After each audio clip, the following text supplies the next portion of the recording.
Okay, natural resources. This is the last video that you will have for the course. The last couple of things that you'll be doing are looking at some wildlife identification, and we'll be spending some time doing some review of those wildlife types. But this is at last actual video that you have to watch for the course. And then after Thanksgiving, we will finish up with a little bit more wildlife stuff, and we'll get you guys ready for the final exam in here. So when we're looking at game management procedures, we're basically looking at the best ways to uh, maintain wildlife in a certain area. There are some refuges that are set aside for animals so that they have a place where they can live and be in a safe population or area. Sometimes you see bird sanctuaries. Sometimes you will go to a national park or a state park, and you'll see areas that are game refuges where those lands are set aside and they can't be hunted on those particular lands. The habitat development and improvement is going to happen when the habitat is managed for the benefit for wildlife. So basically, just leaving a set of woods or a plot of woods or forest and not doing anything with it doesn't always benefit the animal. Sometimes putting fence row plantings in, um, not necessarily using woodland for grazing, is also going to increase population for game. So you're going to have more birds and more wildlife that are actually going to come in. So whenever you are looking at what you're going to do with a piece of land, you can do things that will help to benefit wildlife that could potentially come in and live there. Um, Sometimes you want to coordinate with other resources. If this were my cornfield and I was not wanting deer in there, then I could actually find ways to keep the deer out. It's going to be very difficult because deer jump and they're going to pretty much get where they want to go.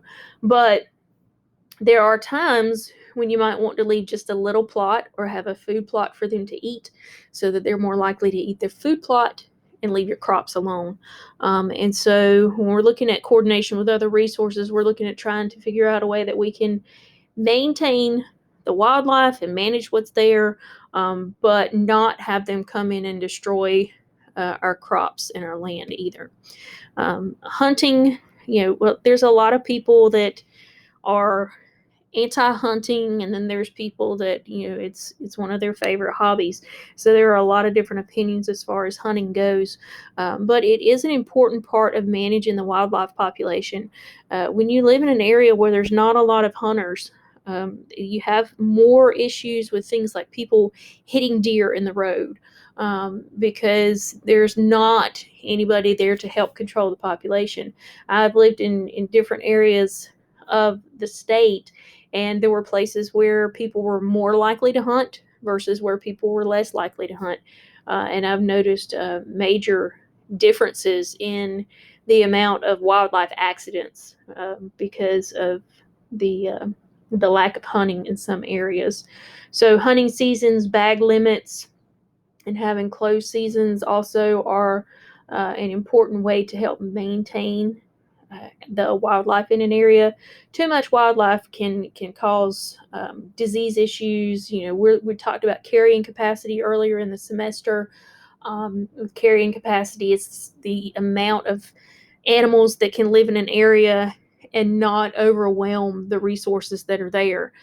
Too much harvesting, though, can cause issues with underpopulation and can eventually cause issues with endangerment and extinction. So it is a delicate balance to figure out the best way to regulate hunting. Um, Predators. Whenever we're looking at predators, especially around here, the biggest predator issue that we have is probably coyotes. And so when we're looking at coyotes, they actually, strangely enough, were introduced into the area at one point, and now we have coyote problems. And so when we're looking at predator control, we are looking at ways that we can help to control the unwanted animals, the ones that, well, not necessarily, I don't want to call them unwanted, but you don't necessarily want coyotes on your property. But how can we control the coyote population that's going to come in and kill some of the other wildlife? And so predators do help to keep the game itself healthier, and the reason is because it helps to control the population. But you also have to kind of be careful because you don't want those predators to, you don't want them in your yard, you don't want them on your farm. So predator control is an issue as well. And this is actually talking about keeping control of the amount of animals that are in an area by predators, by using predators. But um, you know I would prefer to not have to do that, especially in the area where we live, because we are so neighborhood populated. Artificial stocking is where you actually can bring animals into an area and artificially stock an area. You don't see a whole lot of this in Cleveland County. Most of the time, whenever you think about something like this, you're thinking about ponds and stocking ponds more than anything else. But you do want to consider how much um of a population you have in an area and what the carrying capacity is going to be, and make sure that you have resources for everything that you have living in that area. Um, Generally, game management is done by the states. It's not necessarily a federal thing, and there are several different acts that you can see here that have been passed as far as major legislation. So there are a lot of rules about wildlife and how you can manage wildlife, hunting rules, how you handle wildlife, and things like that. As far as if you hunt too much or if you have issues with controlling the animal population, you can have problems with extinction or endangerment. And when we're looking at that, we're looking at different actions that have been taken that reduce the amount of wildlife in a population, taking animals faster than they can reproduce. Some animals reproduce fairly quickly, but then some animals, it takes them quite a while. It kind of just depends on the species. Killing an animal because you see or think that it's hostile. If I see a bear in my front yard, I'm probably not just going to shoot the bear. I'm probably going to watch it for a while and see what it does, but I'm not likely to just go out and shoot it. We found a bobcat on our property not long ago, and as long as that bobcat's minding its own business, we're going to let it do its thing as long as it's not um, harming anything that's in our area. So you want to make sure that you are not just eliminating an animal just for the sake of eliminating an animal, unless it poses an actual threat. Extinct means that a species no longer exists outside of museums or photos. Endangered means that there's a smaller population. They're not necessarily common anymore. And then you have threatened, which is, they are facing serious dangers and they can become endangered. And then rare is a species that exists in small numbers. So whenever you look at these four words, it's kind of like different variants of animal population, and it's going to go from rare to threatened to endangered to extinct, and hope that we don't get to that issue with extinct. Some examples of endangered animals, you've got these bighorn sheep right here. Polar bears, we have watched a couple of videos where they've talked about polar bears and issues with those, and how their habitat basically is disappearing because of issues with global warming. Key deer, wolves, pumas, all are going to be endangered animals. So in looking at what we can do to help to not continue hunting those particular types of animals, and to help to maintain habitats for those animals, because it's not necessarily just about hunting, but sometimes it's about them not having what they need in their habitat in order to be able to survive.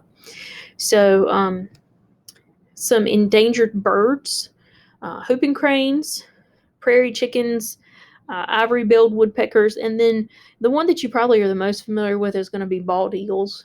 We know that there are not that many bald eagles that are left.